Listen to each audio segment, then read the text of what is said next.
aquí ya se puede ver cómo Cogolludo ya concentra esta línea fuerte en azul, que es la corriente más estable, por así decir, porque está escrita en buena medida, o sea, el texto ya no se mueve, y es retomada por Cogolludo como sus fuentes, e incluye Bernal, ¿no? Por eso se puede decir que esta es la primera obra que ya tiene la versión completa. ¿Cómo sé quién leyó a quién, o cómo estamos seguros de que Cervantes haya leído a Mártir, o que Las Casas también haya leído a Mártir, o que Gómara así haya sido usado por Landa o por Herrera? Estas líneas, ¿cómo se trazan estas líneas? Bueno, hay dos métodos básicos. Uno es porque lo dicen abiertamente. Las Casas dice muchas veces, Pedro Mártir dice que, incluso lo cita en latín. Y la otra es este ejemplo que estoy poniendo acá, es que en esa época los autores privados como los conocemos ahora no existen, y los textos eran textos que se podían copiar sin problema y no se consideraba un fraude. Es normal entonces tomar una fuente ya existente y reproducirla, y especialmente si se trataba de historia, se consideraba la historia como una historia de hechos ejemplares para que las nuevas generaciones los conozcan y conocieran lo que era correcto, lo que era ejemplar, que era lo que se debía de hacer, como consejos de qué es lo que hace, por ejemplo, un cristiano frente a infieles. Entonces su copia y su reproducción no está castigada de ninguna manera, simplemente se hace, a veces se cita, se dice, a veces no se dice, pero no hay realmente una complicación por eso. Entonces la fuente generalmente copia muchas veces literalmente de una a otra, y esa posibilidad, ese hecho real de que se pueda copiar, es lo que nos permite luego comparar ahora nosotros en el siglo XXI, pues, o si quieren antes, pues, pero ahora lo estoy haciendo, o ya lo hice, comparar los textos casi palabra por palabra, y encontrar, una vez ordenados cronológicamente, ya sabemos perfectamente bien quién escribió primero y quién escribió después, y quién le copió a quién. ¿Qué le copió? Exactamente qué le copió, qué le agregó de más, qué tanto le agregó de más. Aquí es donde se pone interesante, en el sentido de que podemos saber exactamente qué agarró un autor de otro, qué le agregó después de su cosecha, o qué elemento, qué nueva información tenía que decidió modificar alguna parte, etcétera, ¿no? Entonces estamos en las entrañas mismo, por así decir, de la creación del discurso del historiador, el texto del historiador en este momento. Y les pongo este ejemplo porque generalmente se supone que Landa es mucho mejor autor o mucho mejor fuente para el caso de los náufragos que Gómara. Landa se supone que es mejor porque Landa vivió en Yucatán muchos años, fue obispo de Yucatán y estuvo en los principios de alguna forma, y entonces se presupone que Landa sabe más y sabe mejor, estuvo aquí. En cambio, Gómara nunca vino a las Indias, lo oyó todo de Cortés, como de segunda mano, por así decir, y entonces pues no, los historiadores generalmente lo ponen como una fuente menos importante que Landa para el asunto del naufragio. Sin embargo, si nosotros hacemos la comparación de los textos como la que estoy presentando en este momento, nos vamos a dar cuenta perfectamente de que es exactamente al revés. Porque el primer texto fue escrito en 1552 y solo que 14 años después entonces se escribió el segundo. Y como verán es idéntico prácticamente, por lo tanto es imposible que Landa supiera realmente del naufragio, sino que lo que hace Landa es no sabe nada, sino que se lo copia todo a Gómara.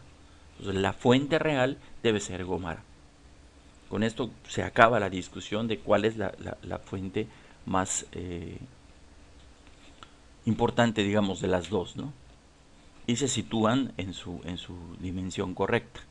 Y entonces aquí está: nobles señores, yo partí de nobles señores, yo partí de Cuba, con 11 navíos de armada y 500 españoles, con 11 navíos. Y llegué aquí a Cuzamil, de donde os escribo esta carta,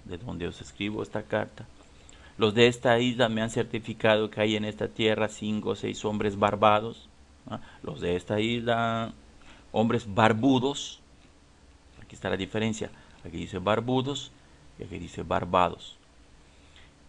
Y en todo a nosotros muy semejantes. O sea, y lo demás sigue siendo igual, ¿no?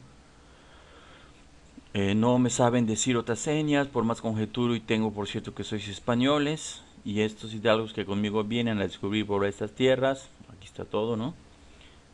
Aquí está todo, y os rogamos mucho que dentro de 6 días recibiereis esta, o vengáis para nosotros sin poner otra dilación y excusa. Si vinieredes, conoceremos y gratificaremos la buena obra que de vosotros recibirá esta armada. Un bergantín envió para en que vengáis y 2 naos para seguridad. Un bergantín envió para que vengáis en él y 2 naos para seguridad. Hay una corrección mínima, que es una especie de corrección de estilo, pero el asunto se resuelve. Y ya sabemos que la línea Landa-Gómara es muy fuerte. Respecto al episodio, es muy fuerte. Más adelante vamos a encontrar una corrección de Landa y vamos a preguntarnos por qué Landa, que siguió en todo a Gómara, ahí hizo una corrección. Y entonces en ese momento se hace importante lo que sabe de nuevo Landa, que va a modificar la versión. Pero eso lo vamos a ver más adelante. Entonces, aspectos más importantes de lo anterior: un buen número de obras de los 3 tipos no impactaron a las posteriores porque no fueron publicadas en su tiempo. Las flechas azules, cortas en azul, que ya vimos. Por poca información que tuviese, la versión tradicional no las consideró porque no estaban disponibles. 2. El proceso que concluye con López Cogolludo, que de alguna manera representa la síntesis,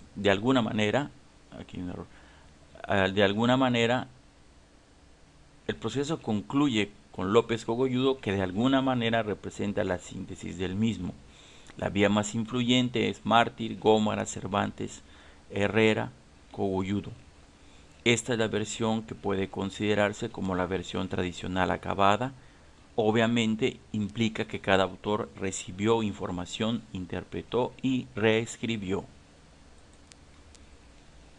Bueno, el propósito de la tesis doctoral es la reescritura del episodio, y por lo tanto tenía que dar cuenta de las cosas que había señalado como problemáticas. O sea, habría que explicar las discrepancias e inconsistencias de las obras tradicionales,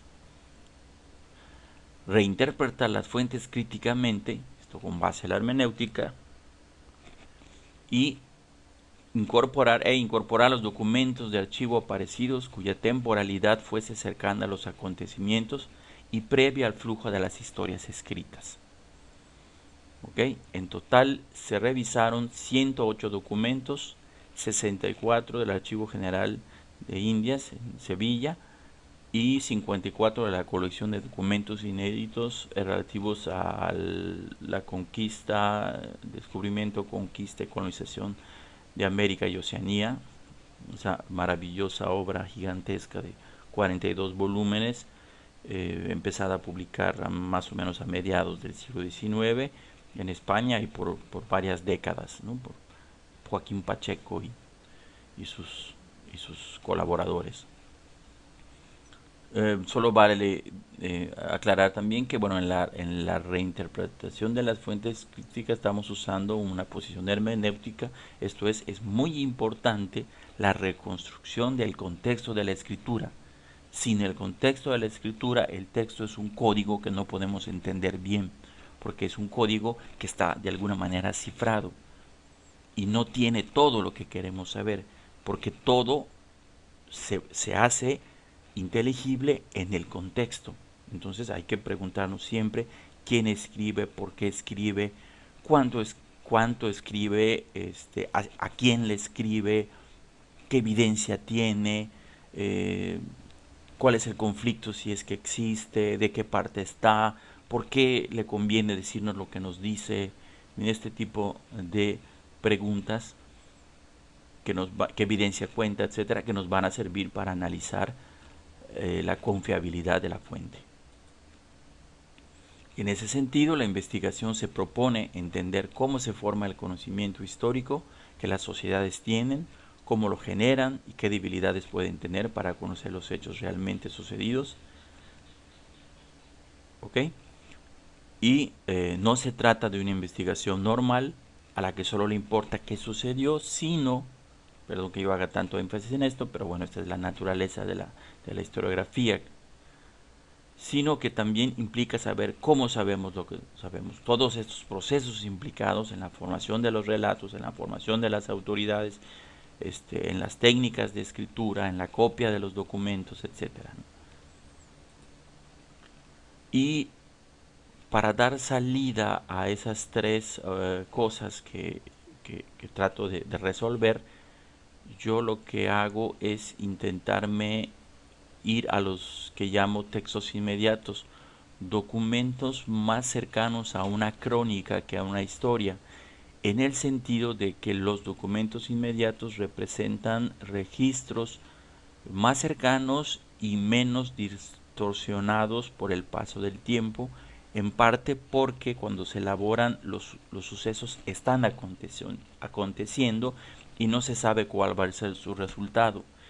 Las historias, por otro lado, en contraste con las crónicas, se escriben años después, cuando el suceso en general ya tiene un resultado, ya se sabe, ya terminó la conquista de México, ya pasaron prácticamente 30 años, entonces ya se relata, pero ya se relata desde ese presente con una posibilidad de darle una fuerte interpretación simbólica, cultural, al sentido, en este caso, de la importancia de la cristianización sobre un reino infiel, sometido, etcétera, a través de un hecho glorioso, etcétera. Todo eso se puede contar porque ya se sabe cuál es el resultado. Pero al principio, mientras Aguilar estaba perdido, etcétera, pues no se sabía que iba a llegar Cortés, etcétera. Entonces, si hay algún registro de eso, pues tiene esta virtud. Son documentos más cercanos, más frescos, más francos, por así decir, y que bueno, también se analizan en su contexto, en su momento, qué decían, por qué lo dicen, qué evidencia cuentan, etcétera, ¿no? Pero la búsqueda en general tiende a irse más hacia estos primeros documentos porque son primeros, porque son más cercanos, etcétera, y en caso de que no se encuentre información, etcétera, entonces se hace uso de la información contenida en las historias, como Landa, Las Casas, Cervantes, Bernal, etcétera.